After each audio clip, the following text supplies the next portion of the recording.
How's it going, guys? My name is Damien. Welcome back. Bringing you my review for episode 11 of The Flash. If you haven't seen the episode yet, as always, feel free to click off and come back later if you'd like, if you want to hear my thoughts and opinions. This episode was quite interesting because it's starting to get to the point where I find myself being really annoyed with Harrison Wells, and I am just waiting for that moment where everyone finds out just who he really is and what he's all about, and his intentions and all of that. He is not the good guy, but he continues to do a really good job of convincing everyone that he is. So this leads me to something that actually happened at the end of the episode, and I'll touch on this before I even really talk about the core of the episode. But Joe really following up and investigating Harrison Wells. I really hope that nothing happens to Joe because the father figure role that he represents for Barry is just crucial, in my opinion, as far as the show is concerned, with whenever it comes to Barry Allen's character growth and his overall just balance. I feel like Joe brings a great realism or sense of realism to his character, and I love their dialogue every single time that they have scenes together every week. It's really, really good. So it would be a shame if he were to die or something like that, and I feel like that is very possible if he starts investigating Harrison Wells. And if Harrison Wells gets wind of it, that could really cause a lot of problems. So, we'll see how it goes. Hopefully, nothing happens to Joe. That would be unfortunate, and it would obviously devastate Barry. So, as far as that's concerned, I thought that was great. He really just cares about Barry. He's like a son to him, and he's always looking out for him. Even with all his powers that he has, his abilities, Joe still feels this sense of really just the need rather to protect him, and we'll really see just what happens with that in the future. Aside from that, we really had some time dedicated to the Pied Piper. They also had some flashbacks, which was great.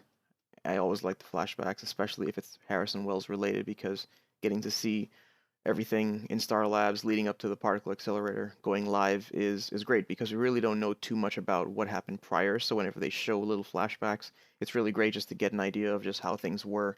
Now, interesting note about the Pied Piper, this character is not that big, but he is known in the DC universe. He is really just a side character, but he is the one that possesses the anti-life equation, which is something that Darkseid, who is one of the most known villains in the DC universe, is after.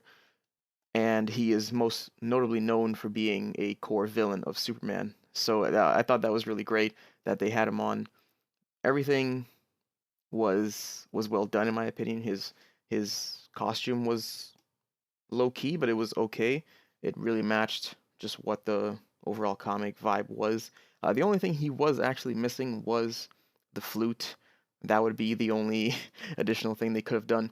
But his those little sonic gloves that he has were cool, and it was interesting to have him on the show. I believe he's scheduled to be on next week as well, and he was also referenced in last week's episode.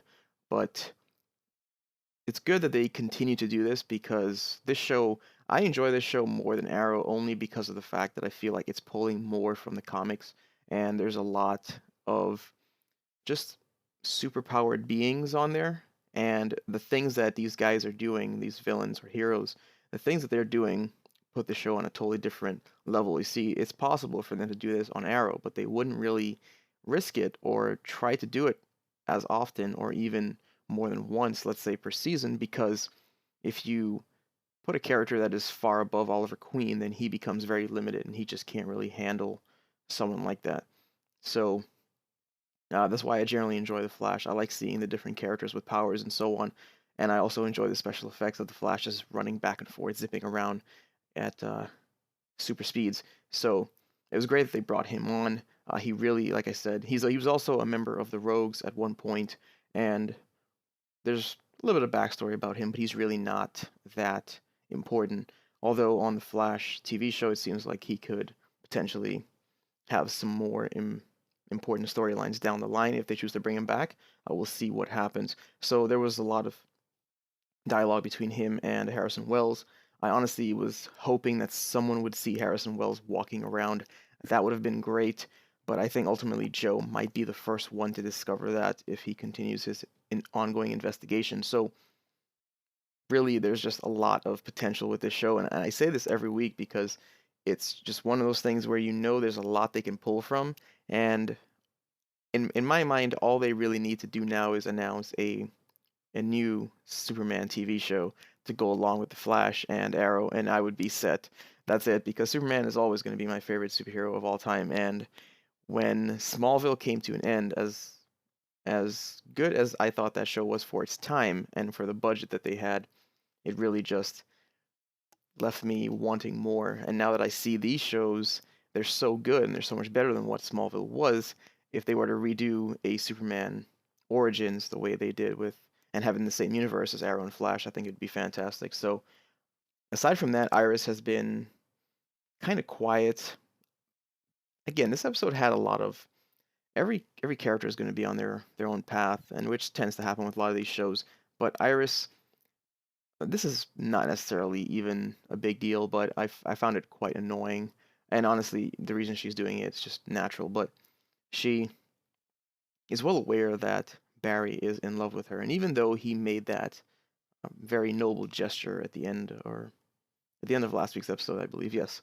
And he just said, let's pretend like it didn't happen, basically, and let's be friends and go back to the way things were.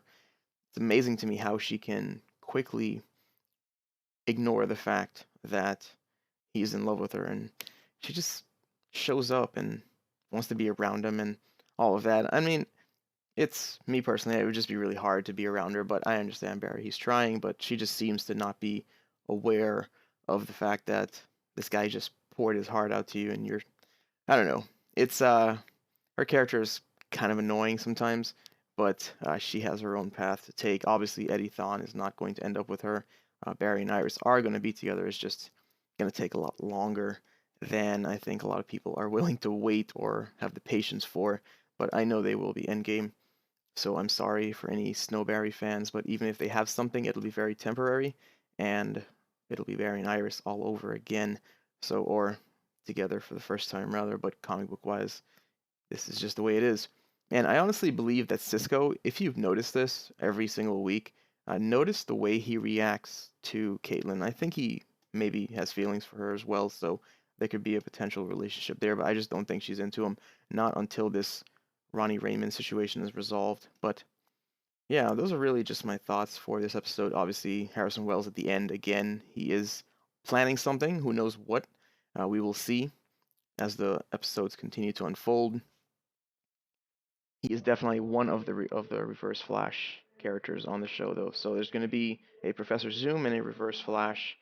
That is all I know at this point, because it's really hard when you introduce time travel and all of this going back in time and just things changing so often.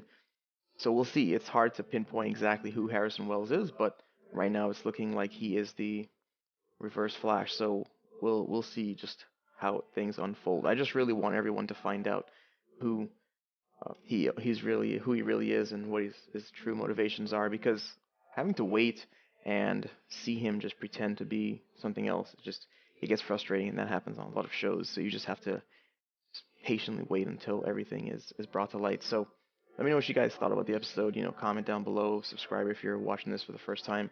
I generally post reviews of Arrow, The Flash, and Vampire Diaries. I might add some other shows in as time goes on, but check out my other two videos at the end. It'll be my review for The Vampire Diaries from last Thursday and my review for Arrow. I will see you guys tomorrow night for Arrow, Season 3, Episode 11, and I hope you guys are having a great day. See you guys later.